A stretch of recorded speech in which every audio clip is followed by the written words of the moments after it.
నమస్తే అన్న. అవి ఫోల్డింగ్ చైర్లు ఇలా స్కూల్ పిల్లలకు కూడా మంచిగా పనికొస్తాయన్న. చూడండి, అది ఫోల్డింగ్ టీపై, ఇది ఫోల్డింగ్ చైర్ అన్న. ఈ విధంగా ఫోల్డింగ్ చేసుకోవచ్చు.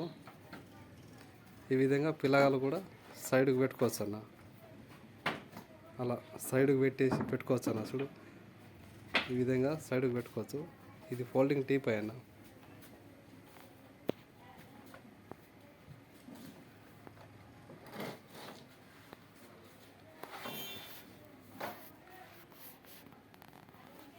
ఈ విధంగా సైడ్కి పెట్టుకోవచ్చు అన్న.